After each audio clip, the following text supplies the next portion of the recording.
So welcome to the latest edition of the Reset Show.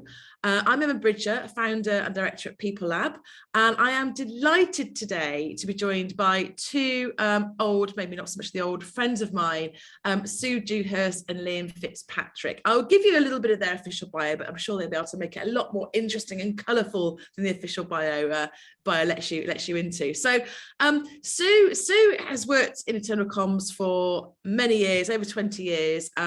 She's a well-known consultant, a well-known trainer, been published all over the place, a professional communicator. And I think, you know, it's fair to say both Sue and Liam are two of the early pioneers of the whole world of internal communication. And Liam, likewise, been in the industry many years, also got a lot of expertise in PR and external comms as well. Incredibly well known and incredible practitioner in internal comms, though. Also does some guest lecturing on the side as well. So yeah, really delighted to have you both on the show today. Is there anything that I haven't mentioned in either of your bios that you think you'd like to add to? Not from me, gosh, makes me feel very old. I used to like it when people used to say, oh, you're so young to be in this job, and now they go, oh, you've got so much experience. Yeah. I think you pretty well covered it, really. Apart from my general charitable works and kindness, I think you've pretty well covered the list, haven't you? Brilliant, cool. All right, Ed. So I mean, I first met both of you kind of in the early to mid 2000s, which again makes us feel very old. I reckon it's about 20 years. And I said you two were like real pioneers because you were developing, you did a piece of research, didn't you, on competencies for internal communication, which was really groundbreaking at the time, and nobody did anything like it. And I think I kind of got involved in that. I think I spoke to you since I met you. I think you interviewed me for it. And then obviously off the back of that came the brilliant Malcolm Black Belt course, which when I was in-house, I sent all of my team on. And I think, for years I kept thinking, why haven't these two written a book? It just seems obvious with the background, the expertise, the skills you have. So I know you wrote your book, Successful Employee Communications. I've got that right, haven't I? Hopefully, a few years ago. And it just come out in its second edition. Yeah. So, which is amazing, which means they must have sold the first edition, which is always a good sign, isn't it?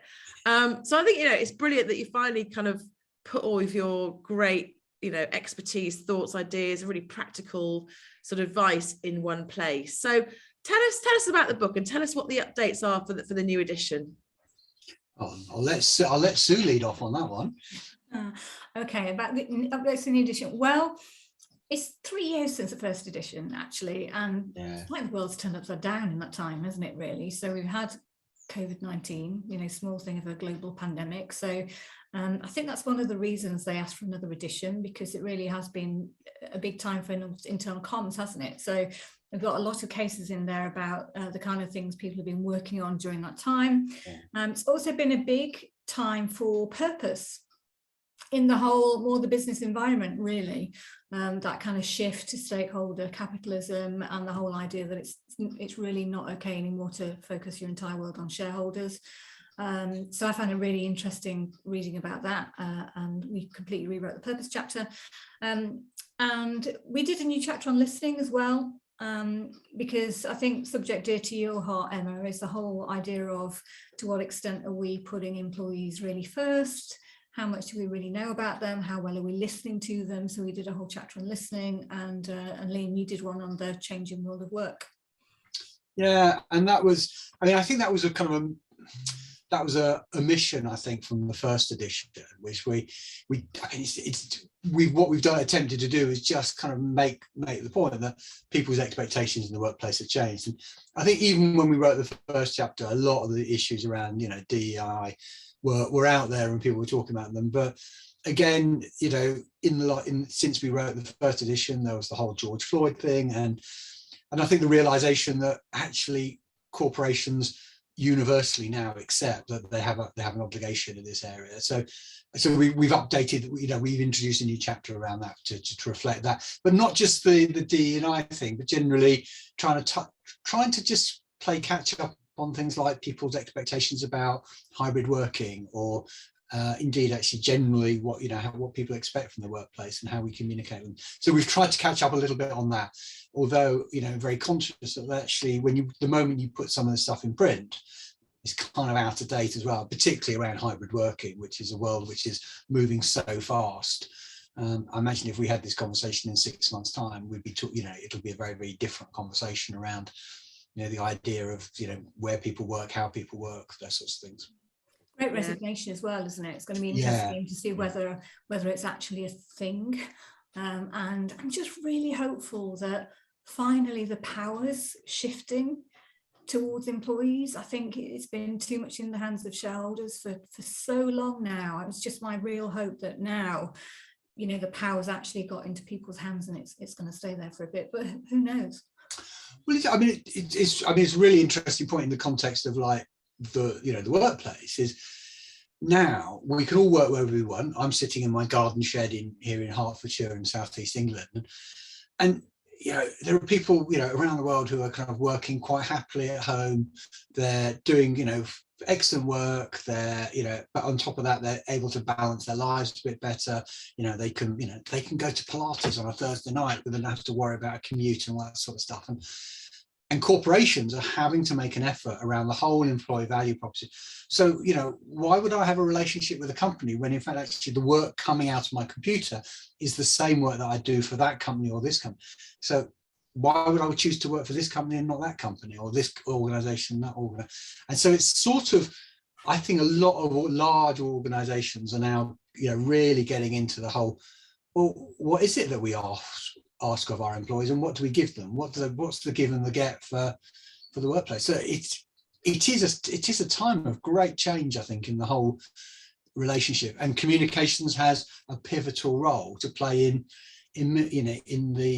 moderating that relationship. Absolutely. And I mean, you talked about the way the world of work has changed beyond all recognition in the last couple of years. Have you seen internal communications support that? What role has it played? And B, have you seen internal communications itself starting to change as well to keep up and to support business in a different way? It's an interesting one, isn't it? I mean, we both met at a time of when our respective businesses were going through a crisis. Obviously not the scale of the crisis that we've just been through in the last few years, but I think we've both just been in that position that a lot of communicators have been in these last few years, where suddenly you're right at the centre of things. You are all there in all the key meetings, and suddenly your work is really, really, really important, and people listen to you. And I know Liam hates the phrase "the seat at the table," but suddenly you've got the seat at the table. And at the same time, I think a lot of the COVID work, it actually was nuts and bolts internal comms, wasn't it? It was good messaging. It was, oh gosh, the channels that we've got suddenly don't work because suddenly we've got to be able to, reach people working from home. So we've got to get the right channels in place. So in a way, I think a lot of it, dare I say, was almost the comfort zone of traditional internal comms. And it's maybe possibly as we're starting to shift out of it now that I think the challenge is to say, well, can we hold on to that? Can we make sure that now we are there when organisations are talking about well-being and purpose and all the things we've just mentioned, which are about more than messages and channels? I think now for me is when it gets interesting. What think you, Liam? Yeah, I mean, because in the book we talk about there being kind of three classic roles for internal communicators. There's the delivery or the plumbing role or the utility role, where you just got to be really good at getting messages in people's hands and listening to them and just having the really good strong processes. And if anything, the whole COVID experience really tested comms functions in that area. We needed to find ways quickly to get messages today into people's hands and actually listen to them and engage. And that was really good. And a lot of organizations valued their comms people a lot for doing it, because we, as a profession, we had a lot of that. But the other two spaces are the kind of business partnery space, where we say to our internal focal points, well, what you're trying to achieve. Let me show you how comms can help you with that. And then the third piece, which is the kind of seeing yourself as a business leader, and you're going to your organization and talking about, well, how do we push the employee value proposition? How do we address these big global business problems? And I think certainly, I'm pretty certain Sue will agree with this. I think the last 20 years, we've seen a much bigger expansion into those second and third areas of good, strong business partners who know how to have an argument, who have the respect of the business and are trusted, and people who are expected to come with insights into the big business issues of the day. And a lot of the case studies in the book are from people in those spaces. I think, though, there are still an awful lot of people, though, who are trapped in that space where the businesses around them still expect them to deliver what they want. They'll come and say, we've decided that we're going to have a careers week next year, so can you organise me a careers week? Thank you very much. Off you go. Or we're going to do a big campaign around International Women's Day. Can you do that for me? Thank you very much. And they don't feel they're able to push back and say, well, what are you trying to achieve with the careers week? And what's our story around International Women's Day, for example? And why is that important to us? And I think there is still a lot of pressure on people in our profession to go have colleagues who don't understand comms, who expect them just to crank stuff out and to just be the people who can press the red button. And I think that's still a challenge for a lot of people out there. And I think a lot of people are making fantastic strides forward in that space. But I think a lot of people still really struggle to get the ear of their stakeholders to say, actually, we could do it so much better if you just engage in a conversation early on. Yeah, it's really interesting, isn't it? I mean, I know, well, we've all had conversations about this many times over the years, but I wonder if you've got any thoughts on why it is that we're still having these same sorts of conversations, because I know that, when I worked in-house myself, looking after internal comms, I worked with a really bright, capable, enthusiastic, can-do bunch of people who wanted to change the world. Not all of them maybe, but a lot of them are like that. I'm still in touch with many of them today. And that often was my experience of going to conferences. You never got a better bunch of people in a room as at an internal comms conference, in my opinion. And yet we're still having these same conversations, right? So I just wonder if you've got any, it's a bit of a nasty question. Yeah. Any thoughts on why we're still having these conversations? Yeah, it's really interesting you say that, because one of the case studies in the book is from Shell, got the global head of internal comms at Shell, and the way they organise their comms is the classic business partnering model and delivery model and stuff like that. But one of the key things that the head of internal comms at Shell said was that they are very dependent on the managers with whom they work. And she said there are some managers who really get comms and other managers who don't. And so a lot of their customers or their stakeholders. And she said that increasingly, though, in a corporation like Shell, she said that's where they're seeing the change. Is not so, the team are all ready to deliver the great comms. It's how persuasive and how coachable and how interested are the stakeholders in receiving good comms. And that's where she sees the difference. That's where she sees the change happening. And she says the best work they're doing now is in that space with managers who come and are demanding and fussy and know what they want. And many of them have been through quite tough crises. And so at some point they've experienced having a really good comms person, on their shoulder, and they kind of expect that as the norm now. So I think that's the hope. That's where I hope the future will be for our profession, is actually over time, managers will appreciate what good comms looks like, and they will be more demanding of it. That's my hope. I don't know what you think, Sue. I think that, and I also think, I've trained a lot of comms people over the years, as we know, and as you say, Emma, people who do want to change the world and are very good and very enthusiastic. And I also think there is a danger in thinking that this is all somebody else. I really want to do things this way, but actually I can't because my stakeholders won't let me. Because I think we also see comms people who usually, I say quite unwittingly, are contributing to that. So, you know, we've spoken before, I think, about the fact that one exercise we've often done is to get comms people in a meeting with an imaginary stakeholder, and ask them to start, you know, to ask questions about their business need. And, you know, we've given them tools to do that. So we've given them, you know, the arrow framework that's in the book and various things. And we've literally said to them, right, we want you to ask questions for 20 minutes. Do not suggest solutions, you know, just ask questions and make sure they're questions about the business. And the number of people who find that incredibly difficult to do, you know, just to ask questions, even when, I mean, I understand it if people say, well, I just don't get 20 minutes with a lot of my stakeholders. We've all had stakeholders like that.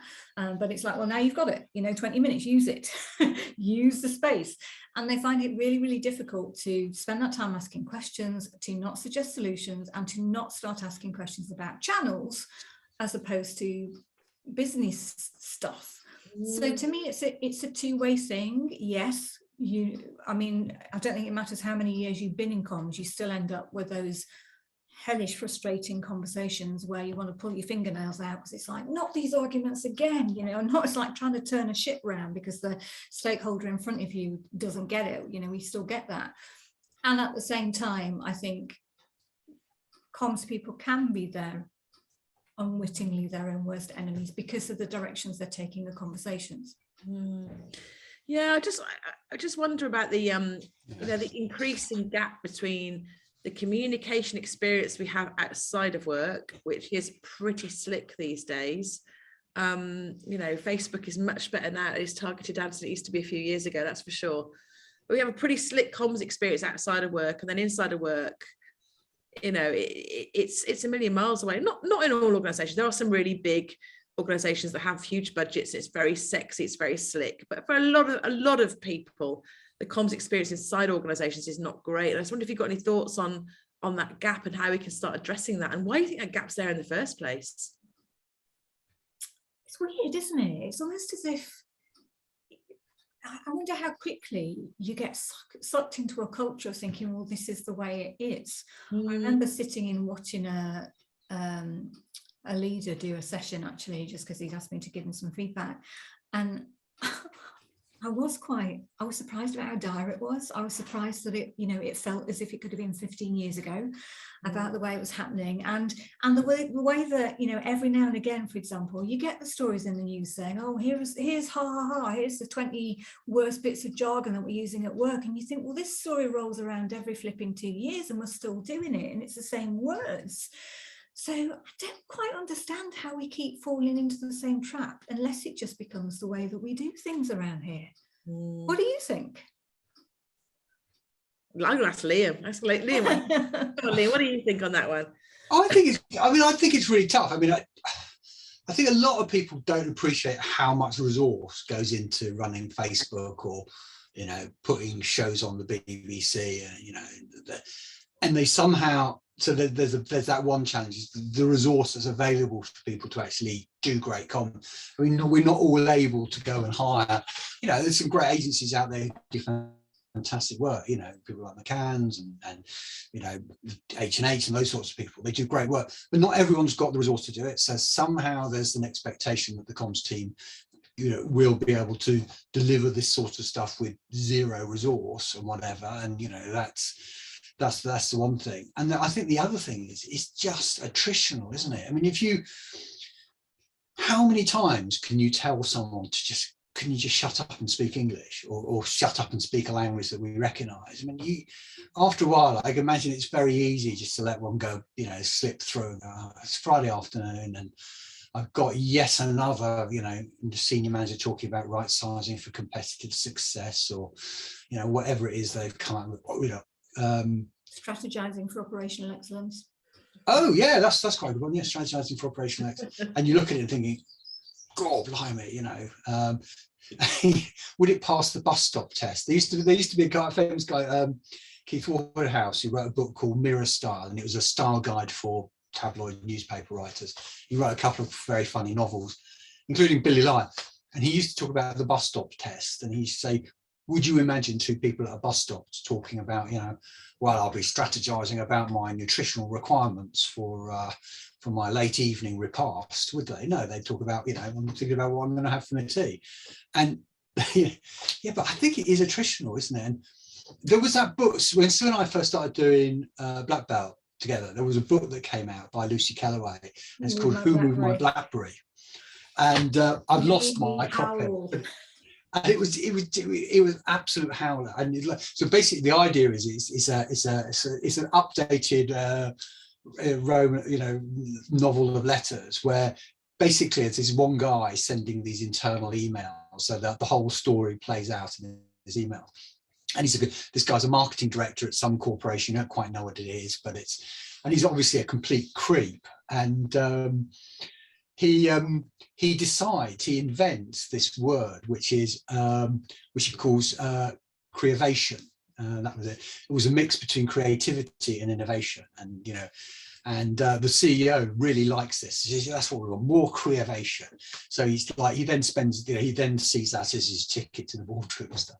Anyway, Sue and I were joking about this, and about that time I was doing a project with one of the biggest advertising agencies, and we were planning a workshop, and one of the guys I was working with said, yeah, we're going to have the initiation stage.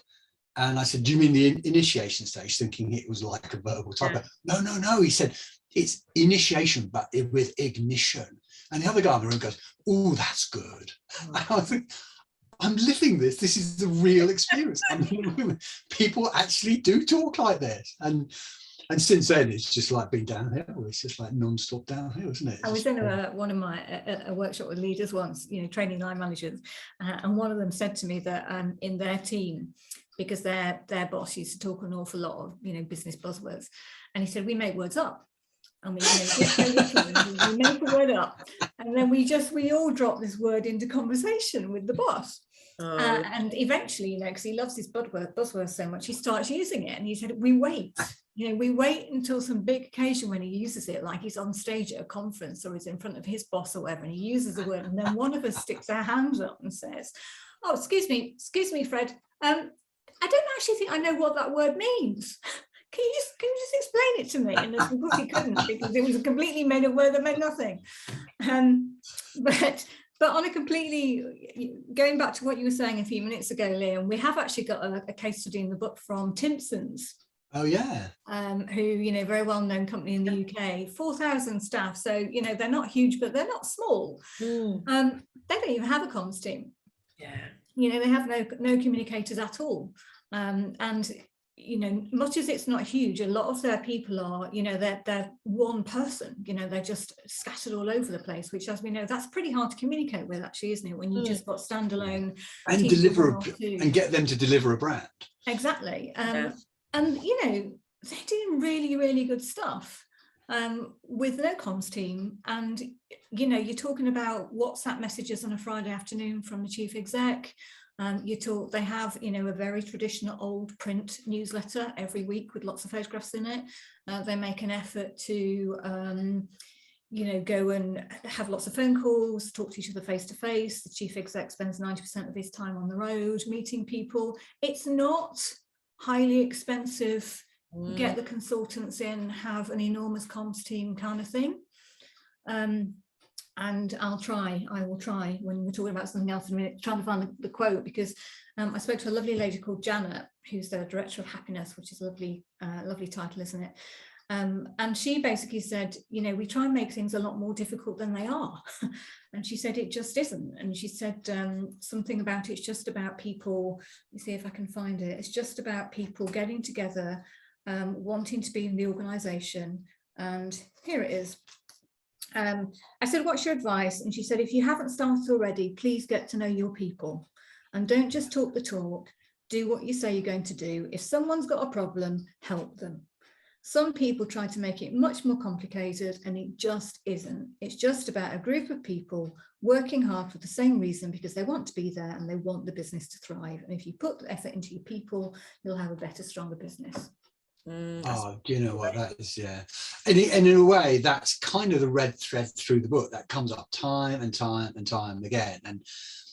I think one of the things that I kind of echo back to the question you asked earlier, Emma, because I think one of the things that I do see happening quite a lot is people who know the audience better than anyone else are people who tend to get listened to. So when someone rocks up with a bonkers idea, they're able to say, that's a great idea, but how about we do it like this? Or how's that going to play with this character? Or and quite a lot of people in the various case studies we've got in the book, people talk about, knowing the audience, getting out and about and seeing them and talking to them. There's a great case study from Mark Darby about what he did just to provide a really good level of intelligence to a CEO about what people were talking about this month. And I think in the beginning of the book, I think we say really great comms people are defined by a love and a joy of the people they work with. So be able to take pride and share the joy when they get it right, be able to be compassionate when they get it wrong, and also not to get bogged down, not to get too upset or dragged along in the bonkersness of the organisation, but to step back and maintain that focus on the people around them and how things are landing. And I think that's just so important, because if you don't understand the people, you're just shouting, you're standing on the top of you might as well stand on top of the headquarters building and with a megaphone. It's just a waste of time. Yeah. Absolutely. That's what I think is quite, to me, that's what's exciting about this time, and that's what the opportunities about this time is, that if suddenly employees have got that bit more power, then surely this time more than ever, organisations want to know them and need to know them. And so it's why in this particular book, I think in the first book, the call was very much, as Bill Quirk used to say, outcomes, not outputs. He's been saying that for a long time, as we know. And this time we said, look, we're still saying that. We're still saying it's outcomes, not outputs, but we're really saying, let's add another one, which is listen to your people, get to know your people. And I just think it's, like I said, it feels like the time. To me, it really feels like the time to say, it's an open door right now. If we don't take it now, when are we going to take it? And we talked a lot on there about the work that's been done by Hale Crace, Mike Pounceford, Kevin Rock. They've done all those cases about listening, and they really challenge internal comms people and say, look, we like to talk a good job on listening, and actually we don't do it. And you know what, I don't understand. I guess it's probably this, how many hours in a day. But if I could just do focus groups all day long, that would be me. I just love it. Some of the most insightful moments I've had in my working career have been in focus groups where regular colleagues have just come out with things thinking, I don't bet you no one in the boardroom saw that. Absolutely no one saw that. Or just brilliant insights. And that's why that communication doesn't work, because these people are not remotely interested. I remember years ago doing a focus group, and it was a group of detective sergeants in the Met Police, and I don't think I'm breaking any confidences. These were all guys who've got like 29, 28 years in, so they were coming to the end of their service, and we were talking about understanding the overall corporate direction of the organisation. And these were, these was kind of very, very sharp people. And anyway, we're talking about, the overall objective. And at the time, the Commissioner of Metropolitan Police had a programme, and it was called the 5 Ps. And I asked them, I said, have you heard about the 5 Ps? And this one guy sitting there, and he had his badge around his card around his neck and his ID. And he goes, oh, the 5 Ps. And he pulls out the back of this thing, this little kind of credit card size. 5 Ps. That's all about presence and professionalism and performance and a couple of other things beginning and bigger. That's really get that. Yeah. And he puts on to him. He said, but this guy's only been commissioner for 2 years. So before him, we had names of the previous commissioner. Pulls out another card, and it was something like, policing with integrity. And then he reads it off and goes, But he wasn't with us that long either, because, and seriously, within about 2 minutes, the room's in tears with laughter. This guy's full, and he's got laid out on the table about 4 or 5 of these cards. Brilliant. And he goes, and I thought my job was to put bad people in prison. Which I thought, there you go. you know, Yeah. all this stuff, this corporate guff. You know, this guy had a very clear idea what he was meant to be doing, knew, and it just wasn't, you know, scratching. Now, he then went on to say later on, he said, when I first started my career, things like domestic violence, we didn't take seriously. Now it's a priority for us. So he got those messages, but the big corporate-y stuff, straight over his head, you know, tell him the type of people he should be arresting. Yeah, up for that. Talk about corporate objectives. Yeah, not interested. Yeah, that really resonates so much. That whole kind of like not invented here at the top of the organization. When you're in comms, the minute you get a new kind of chief executive, you know, you're going to be starting again from scratch with you know, with a whole load of stuff, because it's always like this sort of ego of like, well, I can't possibly take what was happening before, even if it's working, I've got to start from scratch and invent my own way of doing things. So that's really interesting. And I mean, values is an interesting one. Talk about that sort of, because I hate the word values, and even in comms we can't agree what we mean by values. Everyone's got a different take on values. It's like, again, that whole, you know, that plain English that we're after. I mean, you would never talk about values outside of work, do we? People don't come into my home and say, right, here are the bridge of family values. You have to abide by them. It's just, we wouldn't talk in that way. And I just feel like it's, like you said, the Timpson model, they've got it right because they've got such a strong culture. It kind of goes unsaid. And I know it takes a long time, a lot of work to get there, but, you know, explain to people what the values are. And, you know, in my experience, half the time you look at the values and go, yeah, right, as if it'd be great if those were actually true. But, you know, just we kind of have this weird lexicon that we use inside organizations that we would never use anywhere else, right? So yeah, absolutely. And of course, there is I think it was you showed it to me years ago, sir. And it was like someone said apparently a human's ability to be place trust in someone is partly driven by how transparent they think they are. And so basically the more jargon you use, the less trustworthy you appear to many people around you. So, you know, a lot of managers use jargon because they think it makes them look big and look like they're in the show. All it does is actually tell the team around them that, yeah, don't really trust this bloke. He's up to something. Yeah.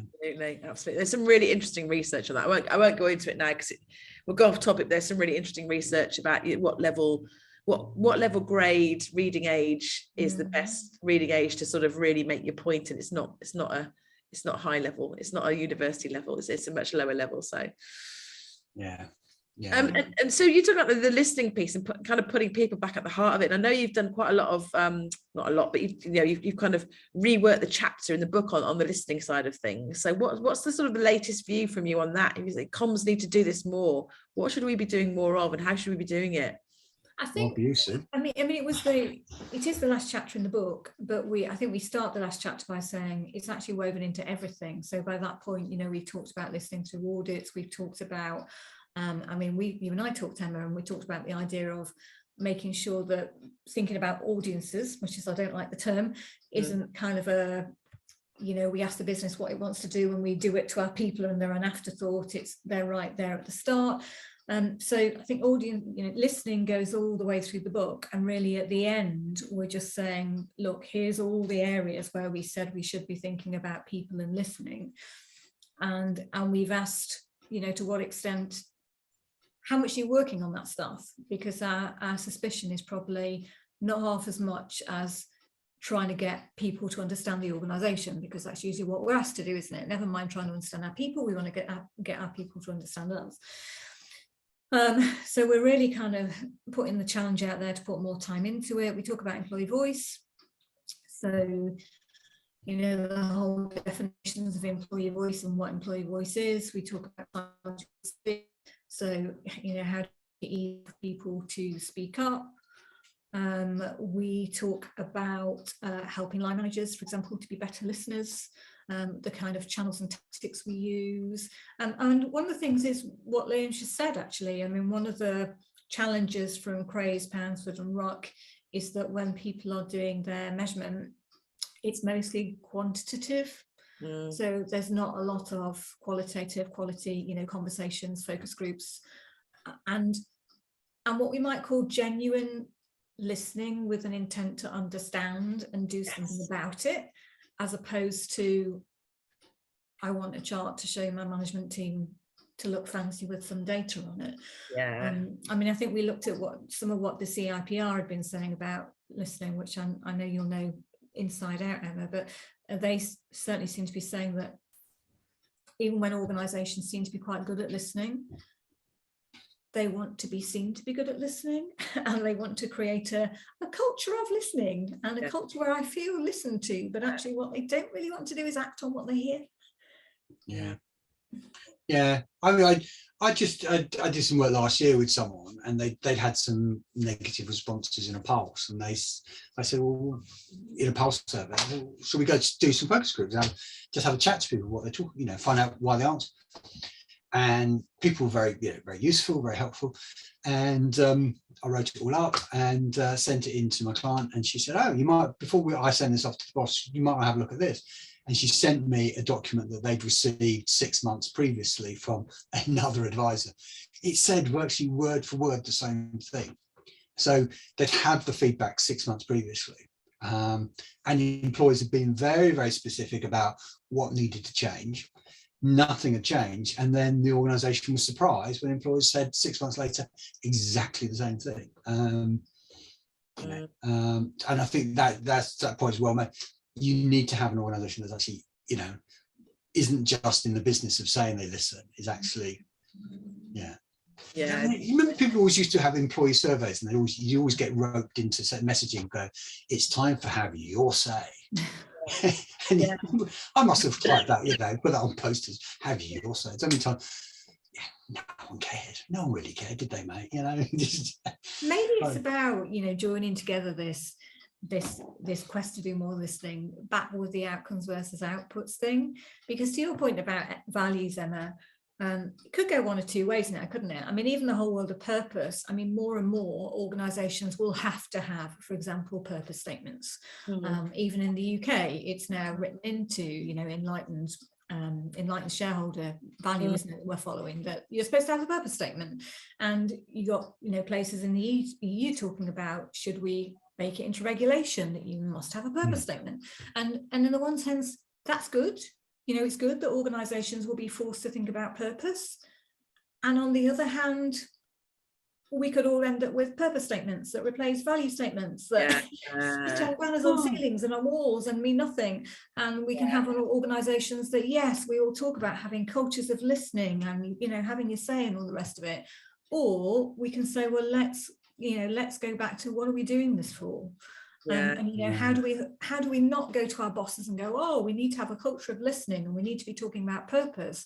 How do we hook it into something that actually they care about and matters to them? Because this stuff does build better businesses. Actually, it's not just about, I mean, it is important. Our people are important, and that's why I go into comms, is because I care about people. But actually doing this stuff as well makes the business work better.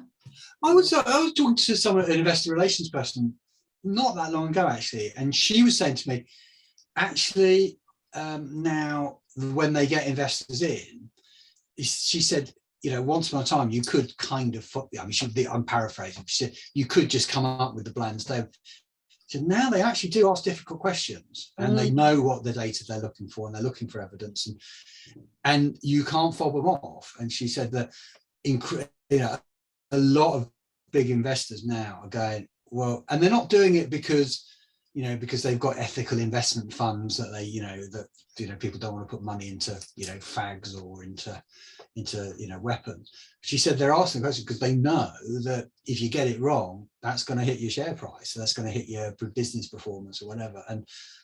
And she was saying it's and she was kind of partly saying, well, it's kind of getting out of control a little bit. But I was thinking, well, I remember 20 odd years ago, I was doing some work for a trade union, and they were in dispute with one of the major employers, and we were kind of sounding out whether or not there was an angle, a shareholder activist angle, that we could go on to put pressure on the company. And I remember speaking to an analyst at one of the very, very big banks and saying, well, do you not care the fact that this company's got a terrible industrial relations history, and it lurches from near strike to near strike? And he said, no, these are the figures we look at. And he rattled off, profit figures and then some standard performance measures for that particular industry. And he said, hit those figures, we're happy. And actually, this is, this company's a safe bet. It's carried on hitting those figures. And now, now that conversation is inconceivable now. I think most investors would go, no, I'm not going to put my money in a company that that treats its staff badly, or I'm not going to put my. And just one other anecdote, I did a piece of work a couple of years ago for a very, very large fashion brand, global fashion brand. And they made a big thing about slavery, anti-slavery, because they said, we're never going to sell someone a £2,000 gown if the person wearing that finds out that part of the embroidery work was done by someone who was a slave. And they said, we cannot sell these garments if there's slavery work, so we have to do something. So people do take it seriously. And I think the world is definitely changing in the right direction on that. That's my sense. I feel positive. No, I think it's really interesting. We can have a whole topic, a whole conversation on this, right? Because I think absolutely businesses thinking about being ethical, being transparent, being authentic, 100%. But you're right, Sue, going back to that purpose statement. So I think there's some people that, I used to work for EDF Energy, and they're still a client now, actually, and they've got a really strong purpose. They should have. They're an energy company, and I really bought into that when I worked there, and I still, as a supplier of theirs, absolutely buy into it. But then I have to talk about when I was a student and I was working in a lettuce trimming factory, and it was a big factory. It wasn't a small sort of farm. It was a lot of people worked there. And if they tried to sell me a purpose of, like, we're putting salad on the nation's table, I'd have been quite insulted by that. It's like, I'm just trimming lettuces, mate, So I think it's got to be context specific, and it's got to be meaningful and right for the organization. Now, if they said, we really care about, fresh produce and, or organic or whatever, and that would have bought into that. But I think you've got to get, like I say, Liam, you've got to get it right, because people can see through you think about some of the purpose statements I was probably involved with back in my in-house days. I'm probably quite embarrassed about some of them now, because they were sort of just trying to sort of shoehorn some sort of purpose into, insurance companies or banks or whatever it might be. And it was like, oh, what, is that really the purpose of why we're here? So yeah, it's an interesting one, I think. But that loops back again to listening to the employees, isn't it? Because I can think about I remember doing a focus group years ago with welders at JCB, the digger company. Yeah. And I remember saying to them, what's it like to work here? That kind of warm up question you ask in a focus group. And one guy goes, well, I work on JCBs and they're in the Oxford English Dictionary. And another guy said, well, whenever I see like a disaster, like an earthquake or something, and there's a yellow construction machine in the background kind of, removing rubble, I worked on that machine. I probably did one of the welds on that machine. Yeah. And he had this, this guy had this genuine, and I remember Costa Coffee. I remember talking to a barista in Costa Coffee, and she said, well, I kind of quite like making coffee. There's a bit of craft involved in it. And then she told me a story about her regular customers, and she kind of, some of them had, she said there's one woman comes in, I think I'm probably the only person she speaks to all day. And the other people, and they actually had a kind of quite well-developed sense of their place in the community. Yeah. And I'm thinking, yeah, you need to tap into that, not just go, delighting the nation with a coffee-inspired choice option. Yeah. Exactly. Done right, it works. So I'm conscious that we are coming towards the end of our time together. Excuse me. So before we finish, what next? Where would you like to see internal comms go next? What do you want to see happen over the sort of coming, let's say, years? We'll give you years. Go for it. I'd like to see internal comms people turn up with data more often. I really would like, as well as running intelligence operation, which is about listening and insight. I'd actually, organizations have tons and tons and tons of data sloshing around in them. And, we know so much about the people who work for us these days. It's not a massive leap to, and I think for me, if I had a magic wand, it may not happen in my working lifetime, but I would really like when CEOs sit down and talk about comms and the workforce, I'd like them to know some key metrics that they're tracking, not just the engagement score. We've got 72% engagement, happy day.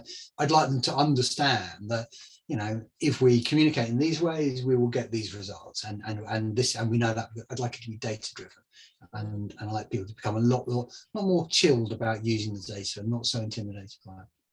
Yeah, that's cool. Love that one. What about you, Sue? Well, I think for me, there's something about, I like communicators to really be the voice of employees. I mean, when we deliberately called this book Successful Employee Communications, we went for employees, not internal, because I think there isn't really internal, external anymore, is there? It's all blurred.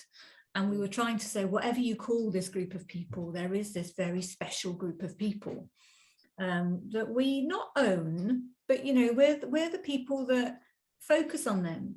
And if we don't know them, and if we don't, spend time with them, and if we don't make sure their voice is heard, who does? Because that's our job, actually. So I was just sitting listening to what you two were just saying a few minutes ago, actually, and thinking, well, I don't know, maybe we just need a little campaign to get everybody to train to be able to run focus groups and run some more of them, because it sounds so simple, doesn't it? But I think you get so much from that. And for me, it actually gives you a lot of motivation as a comms person. I mean, those are the moments when you hear the stories that leave you feeling uplifted. You can come out of a focus group and you can do something that changes something for someone. And you can also make a difference to the organisation. So yeah, for me, there's something about making those conversations happening, knowing our people, and remembering that if we don't kind of listen to them and stand up for them, might not be as many people that can do that as easily as we can. Amazing. That is just such a brilliant point to finish on. And there's a quote that I've stolen from Gallup that I use a lot, which is, employees are now the consumers of the workplace. And we need to really start taking that a lot more seriously. So I think you're right, absolutely. We need to really listen to them, take them much more seriously than we have been, which sounds crazy, right? We say it out loud, but they shouldn't be an afterthought. They should be the first thought. So absolutely. And the Great Resignation shows that in lots of areas, they now have amazing power. Yeah. Absolutely. Yeah. Well, thank you so much, Sue and Liam. Been an absolute delight as ever to have a chat to you. The book is out now, so make sure you get hold of it. It's brilliant. I've read it. I've got a copy. It's fantastic. So thank you very much, and hopefully we'll see you both soon. Yeah. Yeah, man. It's got a really good piece in it from a woman called Emma Bridger. Yeah, fantastic. Yeah.